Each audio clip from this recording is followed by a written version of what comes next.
Senhor, muito obrigado pelo dia de hoje. Eu quero te louvar e te agradecer por essa manhã em nossas vidas. Quero pedir ao Senhor que nos dê sabedoria para poder entender o que a Tua Palavra quer nos ensinar.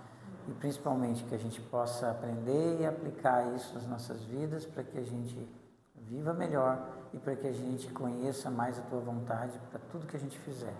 Muito obrigado por tudo, em nome de Jesus. Amém. Então, vocês sabem bem, nós estamos estudando a carta de Paulo aos Colossenses, né? E eu tenho falado algumas coisas aqui a respeito da cidade de Colossos, a respeito das pessoas, à vontade, a respeito de tudo que acontece. E só lembrando vocês que a gente, quando está estudando qualquer carta do Novo Testamento, principalmente, a gente tem que ter sempre em mente o motivo pelo qual aquilo foi escrito. E eu tenho reforçado isso, que a gente pode pegar um determinado versículo que traz uma verdade bíblica e fazer aquilo uma aplicação para os nossos dias, para aquilo que a gente está vivendo. Isso é perfeito, isso é o devocional. Agora, existe uma mensagem que o autor queria passar, um motivo pelo qual ele escreveu aquilo. Então, tudo que a gente lê está dentro desse contexto. É importante eu conhecer para que eu não faça aplicação errada daquilo que eu posso fazer. Uma aplicação de um versículo na minha vida, eu só não devo fazer uma aplicação errada. Vou dar um exemplo para vocês. Tudo posso naquele que me fortalece. É um versículo bíblico?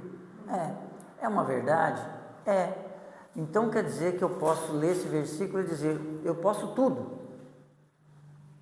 Não é isso. Aí eu, conhecendo o contexto do porquê Paulo escreveu tudo posso naquele que me fortalece, a gente vai entender que está dizendo assim, eu posso viver todas as coisas que eu tiver que viver nessa vida, eu posso ter falta de alguma coisa, eu posso ter fartura de alguma coisa, que eu permaneço firme em Deus. É isso que ele está dizendo. Ele não está dizendo que eu vou conseguir tudo que eu quero em Deus, não é isso. Então a gente conhecer o motivo, conhecer o contexto é muito importante. O grande motivo por que Paulo escreveu a carta aos Colossenses era combater falsos ensinos. Então eu tenho que ter isso em mente todas as vezes que eu estou lendo. E a gente pega sempre um ponto alto da carta. Imagina assim, eu estou andando para sair daqui, atravessar uma montanha e chegar no vale do outro lado. Então existe sempre o ponto mais alto da montanha. Quando eu chego no ponto mais alto da montanha, eu cheguei no ponto mais alto do meu esforço. Aqui, quando ele está escrevendo uma carta também, ele sempre chega em algo que é o ponto alto, é o ponto máximo. E a partir dali ele vai desenvolvendo todo o argumento dele.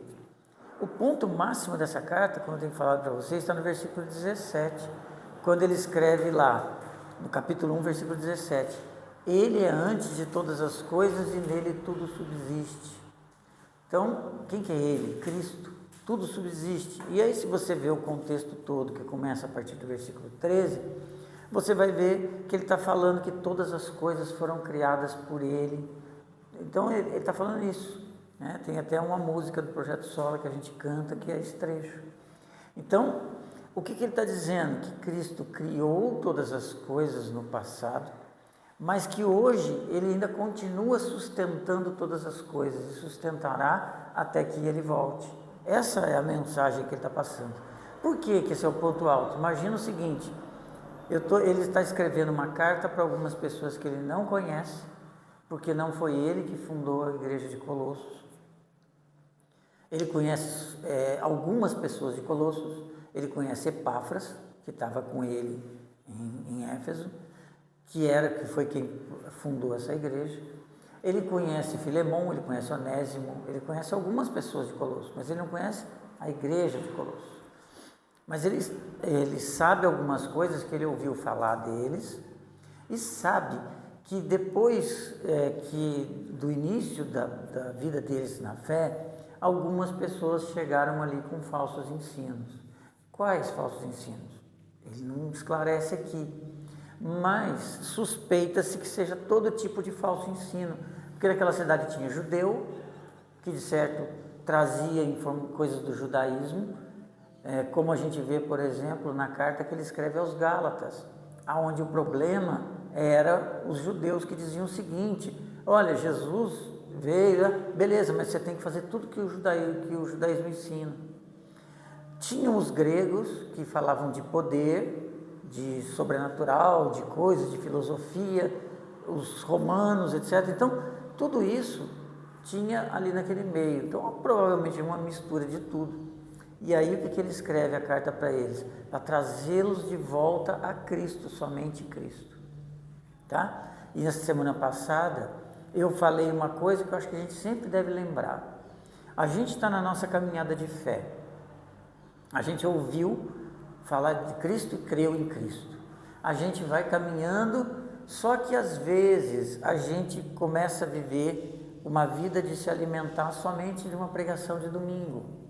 O perigo disso é que a gente passa 99% do nosso tempo ou mais, se eu for contar 1 hora por semana ou 2 que eu estou dentro da igreja, o restante da semana é quase 100%, dá mais de 99, alguma coisa por cento. Eu estou lá fora ouvindo as pessoas falarem um monte de coisa, e vocês sabem disso. Às vezes você senta numa roda de conversa.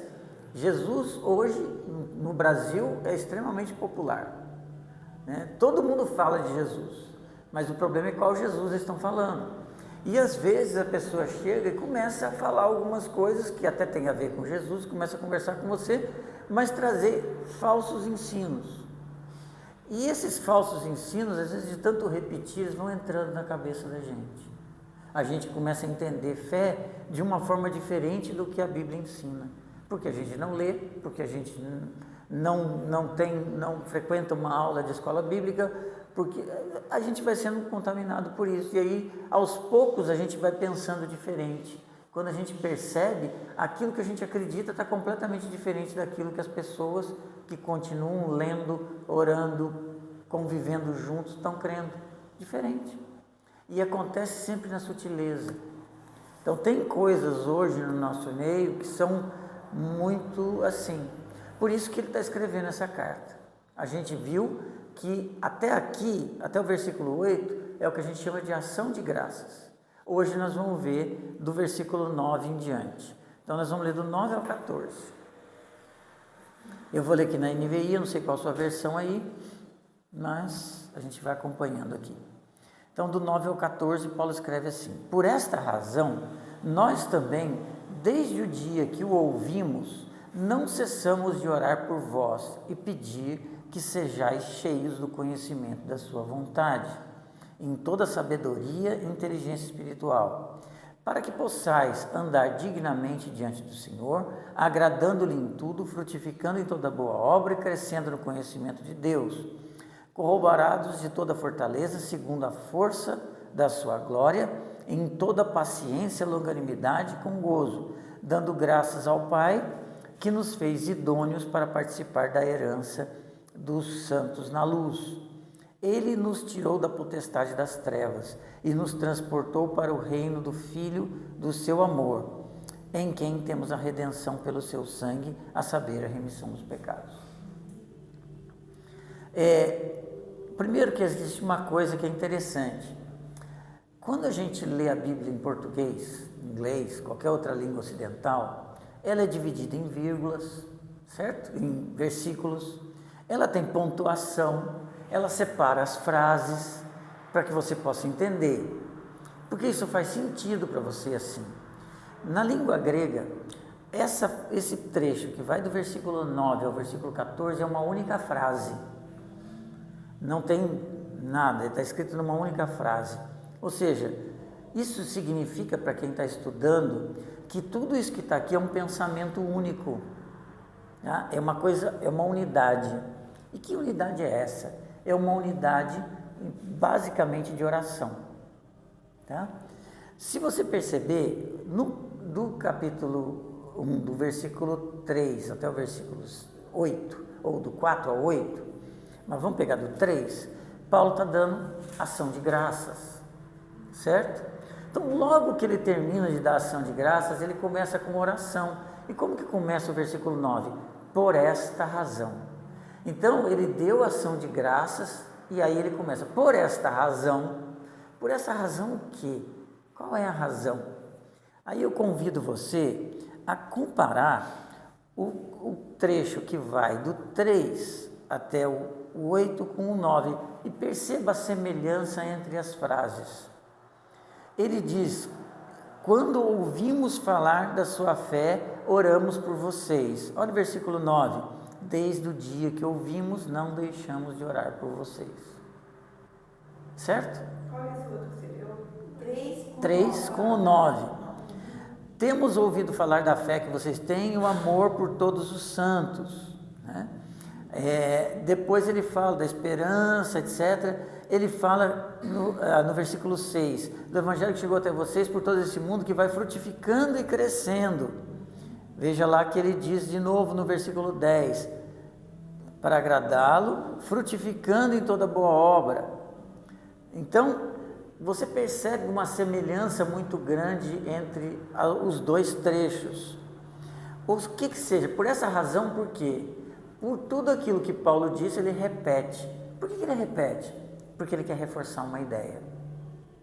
Então ele repete tudo o que ele disse na ação de graças, quando ele diz aqui, o que ele está escrevendo? Por essa razão, não cessamos de orar. Então ele começa aqui a dizer, ele começa a escrever uma oração, e pode dividir essa oração, talvez, em 3 partes mais importantes.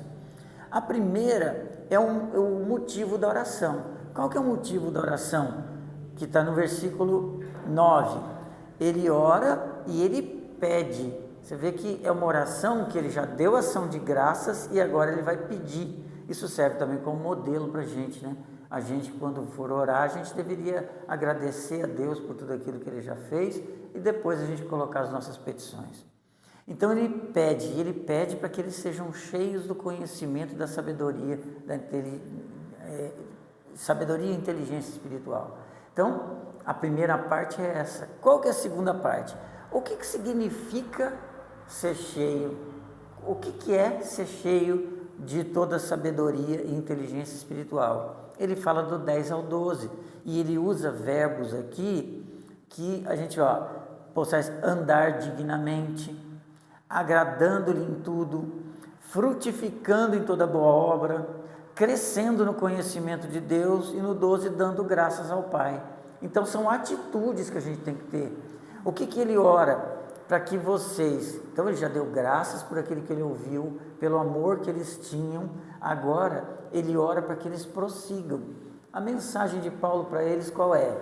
Vocês, do 3 ao 6, olha, eu ouvi falar da fé de vocês, eu ouvi falar do amor que vocês têm pelos santos, mas não é para parar aí, é para continuar. Porque o que tinha acontecido com eles? Provavelmente estavam chegando falsos ensinos de alguém que ouviu, mas aí vem e começam falsos ensinos. Então você tem que ter como mensagem para a sua vida que a vida cristã não é uma vida em que a gente tá bom. Nunca tá bom. Por quê? Só vai ter bom o dia que a gente atingir a plenitude de Cristo. E nós jamais atingiremos a plenitude de Cristo nessa vida. Jamais você vai poder dizer, eu já sei o bastante, nada me atinge, eu posso viver qualquer coisa nesse mundo que nada vai me desviar da fé, nada vai me enfraquecer, nada vai me tirar da comunhão. Nós nunca podemos dizer isso, porque nós temos que ter a consciência da nossa fraqueza e insignificância. Então eu tenho que sempre estar caminhando, eu sempre tenho que estar vivendo mais em comunhão, eu sempre tenho que estar buscando onde mais eu posso servir, eu sempre tenho que estar lendo mais e conhecendo mais de Deus. E aí, por último, a terceira parte é do versículo 13 ao 14, em que ele vai começar algo que ele vai fazer daí por diante, que é reforçar aquilo que Cristo fez. Então, qual que é o motivo pelo qual você sempre deve buscar conhecimento? Você deve sempre buscar conhecimento, não porque você quer ser uma pessoa sabichona na Bíblia, mas você deve buscar conhecimento, um grande motivo é o que Cristo fez. Se isso ficar na nossa mente, isso nos ajuda a responder uma pergunta muito importante na nossa vida. Por que eu faço aquilo que eu faço? Existem vários motivos para a gente fazer as coisas na vida. Eu faço coisas na vida para ganhar dinheiro, eu faço coisas na vida para manter a saúde, eu faço coisas na vida para ser reconhecido pelas pessoas, eu faço por N. Agora, qual que é o motivo principal da gente fazer todas as coisas? Amor àquele que nos comprou com seu próprio sangue, que foi Cristo. Por isso que ele diz 13,14, ele nos tirou da potestade das trevas e transportou para o reino do Filho na luz. Esse é o grande motor da nossa vida. E esse deve ser algo que sempre, todos os dias que você acordar de manhã, você deveria repetir isso. Senhor, não me deixe esquecer quem eu sou. Não me deixe esquecer quem Tu és. Não me deixe esquecer o porquê eu estou aqui. E o grande motivo de eu estar aqui é fazer o nome de Cristo conhecido. Esse é o ponto principal dessa parte que a gente leu. Mas a gente pode olhar isso de uma forma mais detalhada. Vamos, como eu falei para vocês, comparando, olha, o versículo 3 e 4 com o 9, você vê muita semelhança. Então, a ação de graças do 3 e 4 resulta nos momentos de oração que Paulo vai ter aqui. A ação de graças dá base para tudo, por isso que ele começa por essa razão.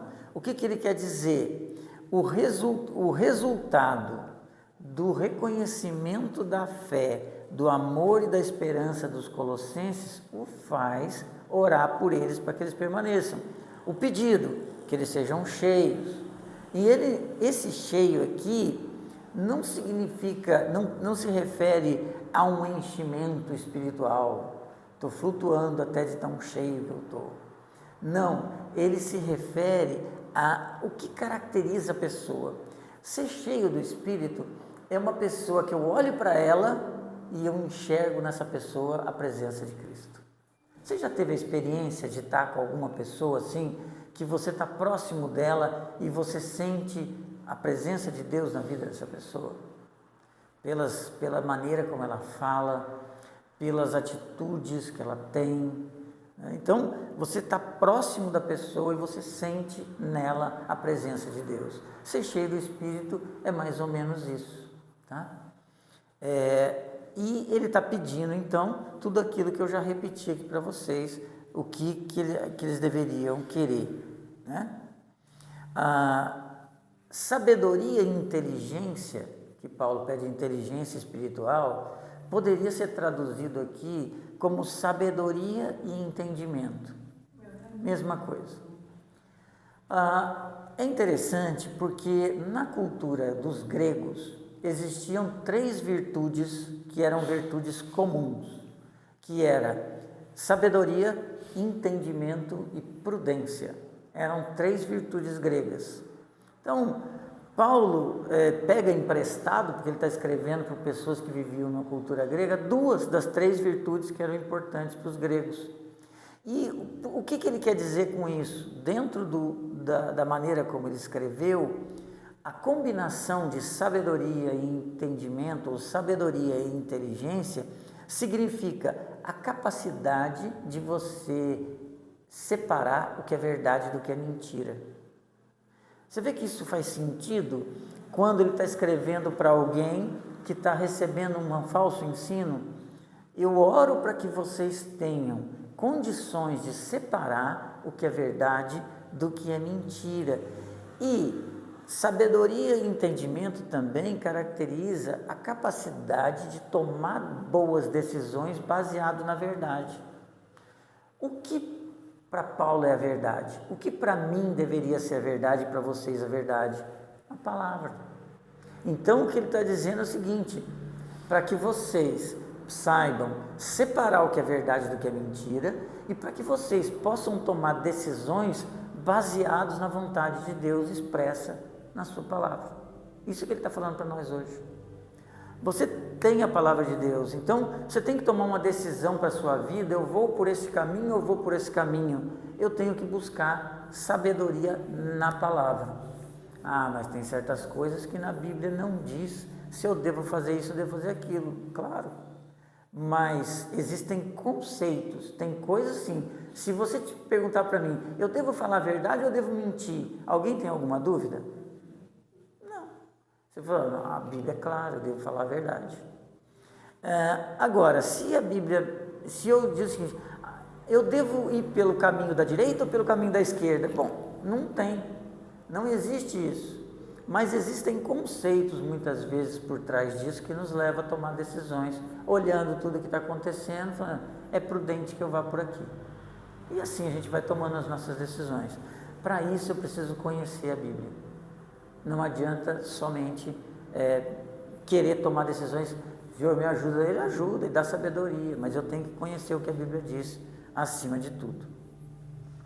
No versículo 10, Paulo escreve então, para que possais andar dignamente diante do Senhor, agradando-lhe em tudo, frutificando em toda boa obra, crescendo no conhecimento de Deus. Então, se você for cheio de sabedoria, de entendimento, se você conhecer as Escrituras, se você aprender a separar o que é verdade do que é mentira e tiver a sabedoria para poder tomar as decisões certas baseadas na verdade, você andará dignamente diante do Senhor.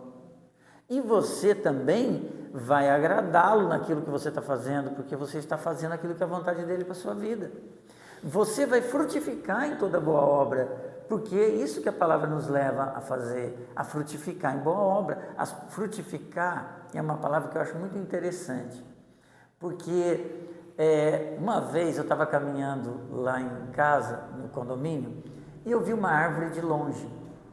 Quando eu vi a árvore de longe, eu fiquei reparando nela e você só vê a folha, né? Quando você chega pertinho, eu vi, era uma goiabeira, eu vi as folhas e eu vi as goiabas. Fruto não é uma coisa que a gente enxerga de longe, fruto é uma coisa que a gente enxerga de perto. A comunhão é importante para estar vendo o fruto. Então, quando as pessoas estiverem próximas de nós, elas vão enxergar em nós o fruto. Ninguém vai enxergar o fruto do Espírito em mim lá em São Paulo. O cara que está lá em São Paulo pode, quando muito, ver um vídeo de uma pregação e dizer, nossa, gostei, mas ele não me conhece no dia a dia. Ele não convive comigo. E eu no vídeo, eu posso parecer ser uma pessoa que na realidade eu não sou.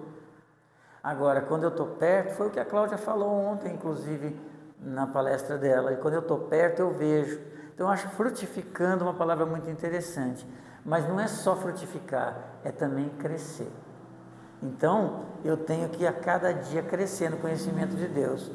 O conhecimento da vontade de Deus, dada pelo Espírito, ele não é um fim em si mesmo.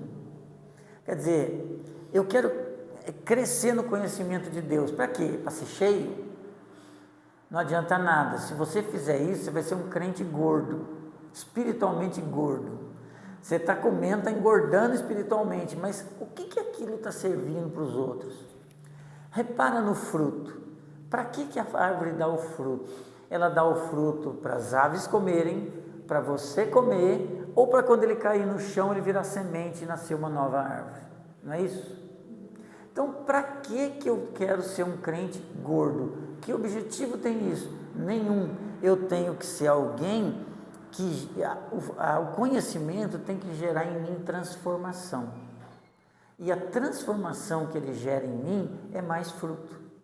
Essa é a vontade. Então, quando ele diz andar dignamente, significa viver de uma forma que agrade a Deus. Como? Dando frutos. E para que esse fruto? Para poder alimentar aqueles que estão na minha volta, para poder servir de alimento para mim mesmo, porque aquilo sempre traz algo para mim, para que possa gerar novas pessoas em Cristo e que de uma forma você possa glorificar Deus por tudo aquilo, porque você vai estar agradando Ele, fazendo aquilo que Ele quer. Então, quem estabelece a maneira digna de andar? Sou eu? Eu que defino o jeito que a Toquico está andando, se ele é agradável a Deus? Não. Quem define a maneira que é agradável a Deus é Ele. Por isso que não é a minha opinião.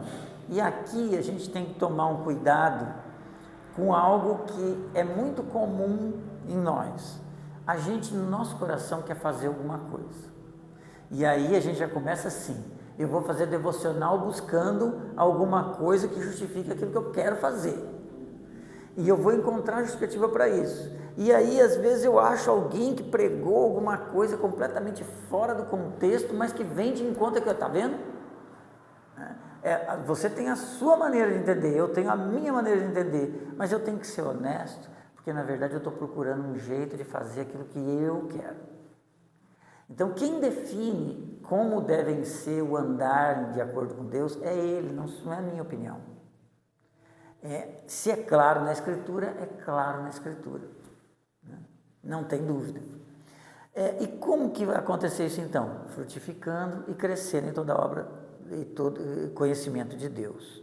Então, Paulo aqui, nesse versículo 10, ele está ecoando o versículo 6. Os colossenses devem continuar fazendo o que o Evangelho já está realizando no meio deles. E frutificar está ligado lá com Gênesis 1:28, quando Deus criou o homem e mulher e disse, crescei e multiplicai. Essa é a ideia que está aqui. No versículo 11, ele escreve uma palavra difícil aqui, né? Corroborados. Como é que está na sua versão aí, Cássio? O versículo 11 começa aqui? Com todo poder, segundo a força da sua glória, com toda perseverança, com unanimidade, com alegria. Corroborados com toda fortaleza e fortalecidos no poder. Corroborados em toda fortaleza, segundo a força da sua glória, em toda paciência, longanimidade e com gozo. Então, uma vida digna do Senhor e que o agrade, consiste em produzir fruto, crescer e ser fortalecido. É o que ele fala aqui. Então, ser fortalecido. Só que, veja, ser fortalecido, não sou eu que me fortaleço. Ser fortalecido aqui, da maneira como Paulo escreveu, é uma atitude feita por alguém em mim. Então não sou eu que me fortaleço. Então não sou eu que digo assim, eu agora estou forte. Eu sou fortalecido por quem? Que é o sujeito oculto aqui, por Cristo. Então, ser fortalecido é ser, ser fortalecido aqui é Deus me enchendo, Cristo me enchendo de força. Ser fortalecido para quê? Por que eu tenho que ser fortalecido? Para que eu tenha toda paciência e perseverança. É muito importante a gente pensar nisso aqui. A vida é fácil? Vocês acham que a vida no dia a dia é fácil? E a gente mede a dificuldade da vida baseado na carência que a gente tem. Porque hoje, você pode pensar assim, eu tenho necessidades materiais, por exemplo, eu não tenho dinheiro suficiente para poder viver da forma como eu gostaria. Então, você vê a dificuldade naquilo. Você conseguiu chegar num momento da sua vida em que você já tem dinheiro para tudo que você quer, outras dificuldades aparecem. A nossa vida é uma constante. Mas a vida ela não é fácil. Existem coisas que às vezes passa na sua cabeça um pensamento de largar tudo em relação à fé? Não precisa responder, mas eu vou dizer para você, eu tenho certeza que passa, mesmo que seja rapidamente. O problema não é passar, você não deve ficar mal com isso. Lembra, você é humano, você tem sentimentos humanos. Nos nossos relacionamentos é assim. Às vezes você está lá, que porcaria, largar isso tudo aqui, com emprego, com família, com tudo. Passa na sua cabeça em certos momentos isso. Mas o que nos mantém ali? O que nos mantém é a perfeita noção de quem nós somos e do porquê que nós estamos. Isso gera em nós perseverança. Ser fortalecido em Cristo nos dá a força para continuar. Por quê? Porque eu sei que é isso que Deus quer de mim. Eu sei o porquê eu estou aqui. Eu sei o porquê Cristo é o Senhor da minha vida. Eu gostaria muito de fazer, mas eu sei que isso não é agradável a Deus. Minha mãe sempre dizia para mim, quando eu queria muito alguma coisa, falou, filho, vontade é uma coisa que dá e passa. Né? Eu não sei se você já ouviu essa frase, mas é verdade. Vontade é uma coisa que dá e passa. Se a gente às vezes tem vontade, mas não faz, daqui a pouco você esquece. E às vezes você pode ficar até muito tempo com aquela vontade, mas um dia passa. A gente sabendo exatamente o propósito, é isso. Aqui existem algumas pessoas que, quando falam de paciência e longanimidade com gozo, eles defendem que a primeira palavra, paciência, está ligada a aguentar uma situação. Aguentar uma situação. E a longanimidade está ligada a pessoas, a você continuar convivendo com as pessoas mesmo diante da dificuldade. Não dá para fazer, sinceramente, afirmar que é isso. É uma aplicação possível? Mas não dá para afirmar que é isso que Paulo quis dizer aqui. Mas é uma aplicação interessante, né? Para que você seja fortalecido, para que você possa viver situações difíceis e aguentar a chatice dos outros junto com você todos os dias, porque realmente conviver não é simples, né? O porquê com gozo ou alegria em algumas versões?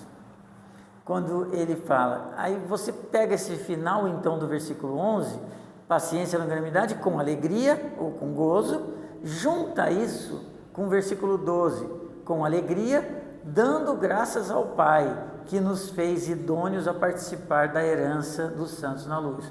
Lembra que eu falei no início? Paulo escreveu isso aqui como uma frase só. Então, o alegria aqui ficou no 11, mas o alegria, ou o gozo aqui estaria ligado também ao 12. Dando graças com alegria, sendo grato com alegria. A quem? Ao Pai, que nos fez idôneos para participar da herança dos santos na luz. Então, a quarta característica que ele coloca aqui de uma vida cristã produtiva, ele já colocou algumas. A quarta característica, dar graças com alegria.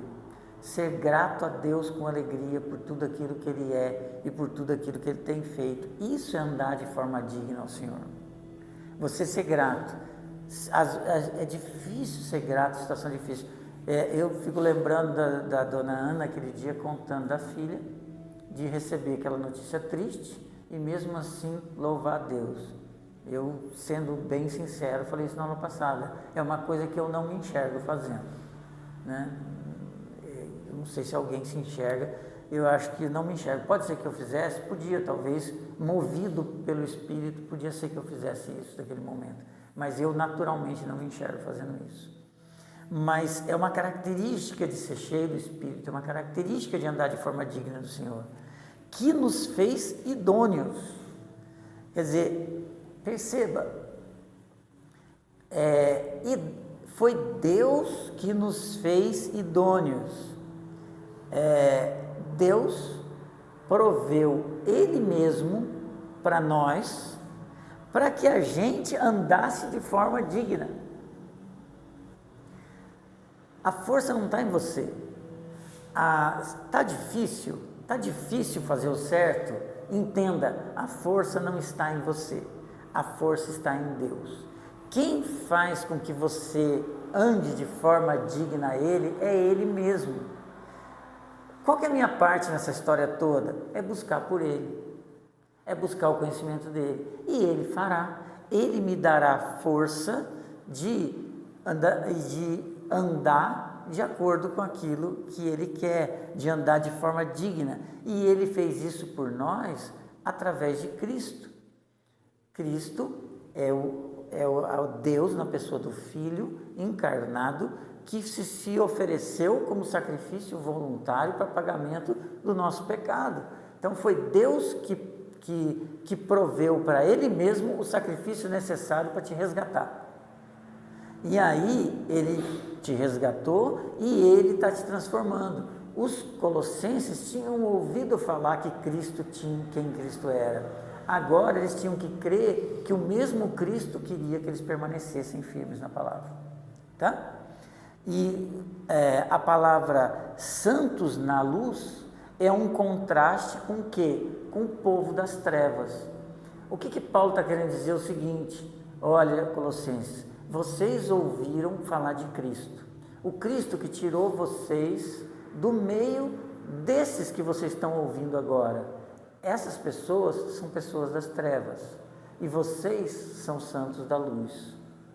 Portanto, vocês não devem ouvir aquilo que eles estão ensinando para vocês. Vocês devem permanecer firmes naquilo que vocês aprenderam. Tá?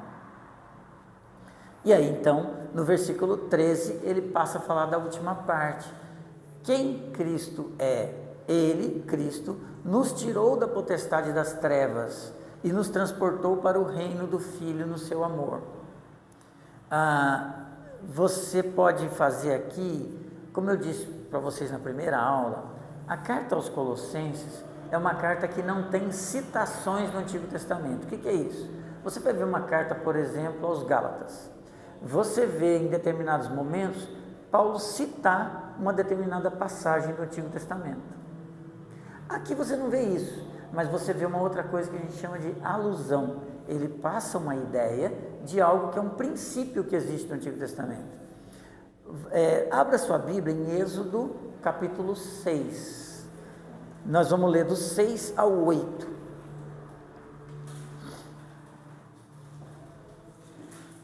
Êxodo 6, do 6 ao 8.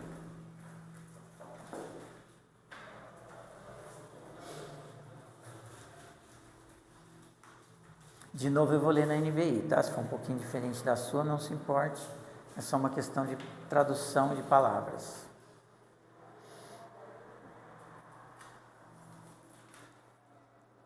Êxodo 6, do 6 ao 8. Então, o autor de Êxodo escreve assim: Portanto, diz aos filhos de Israel: Eu sou o Senhor, e vos tirarei debaixo das cargas dos egípcios, e vos livrarei de sua servidão, e vos resgatarei com o braço estendido e com juízos grandes.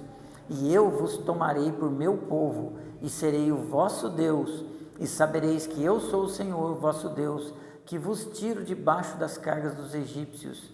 E eu vos levarei à terra, acerca da qual levantei a mão, que a daria a Abraão e a Isaque e a Jacó, e vô-lo darei por herança, eu, o Senhor.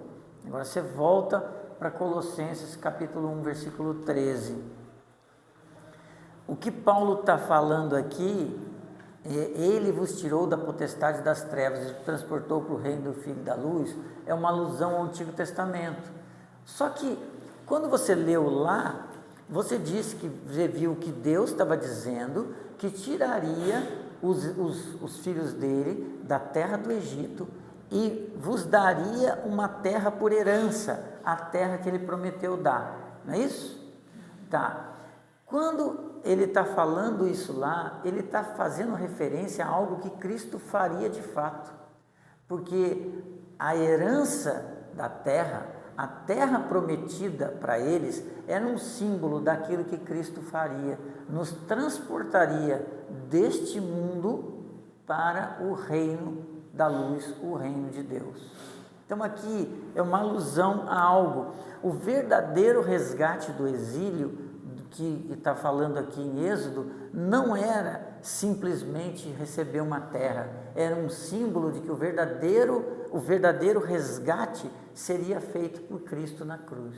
A morte de Cristo na cruz e a sua ressurreição faria a redenção espiritual que está em Cristo. Então Paulo está reafirmando para eles aqui um ensino que com certeza eles receberam, que eu recebi e que vocês receberam. Qual é o motivo para você perseverar? Está difícil? Tá. Está difícil obedecer? Tá. Qual que é o motivo para você obedecer? Cristo morreu por você. Essa é a melhor resposta que você precisa. E por amor a Ele, você deve obedecer. Você pode ter todas as circunstâncias, mas deve saber que... E quem é Cristo? Versículo 14 de Colossenses ele escreve: em quem temos a redenção pelo seu sangue, a saber, a remissão dos pecados. Redenção é uma palavra ligada a resgate. Então, lá a gente viu que o povo tinha sido resgatado da escravidão no Egito e levado para a terra de Canaã. A palavra que Paulo usa aqui, redenção, também é um resgate. Você foi resgatado de você mesmo e levado para o reino de Deus, onde hoje você tem um Espírito que habita em você e que quer te transformar de uma forma que você conheça mais de Deus e que você possa dessa forma andar de forma digna. O que é andar de forma digna? É dar frutos, é se encher do conhecimento. Isso é ser cheio. É isso que ele ensina aqui, e dando graças em todas as situações. Cristo fez isso com a própria vida dele. Por isso que a gente sempre diz que a gente deve imitar Cristo em tudo. E o que você deve imitar Cristo em tudo? Toma a sua cruz e segue. Tomar a sua cruz não é literalmente ser crucificado como ele foi, porque nenhum de nós vai, mas é simbolicamente crucificar a nossa própria carne. Quando eu tenho que buscar força nele para crucificar a minha própria carne. Não é pela minha vontade, mas é pelo poder dele na minha vida. Assim eu vou estar fazendo aquilo que ele quer. Bom, eu vou parar por aqui, para que a gente possa pegar a partir do versículo 15 na próxima semana. Mas eu vou ver se algum de vocês tiver alguma pergunta, eu vou tirar aqui a gravação, e aí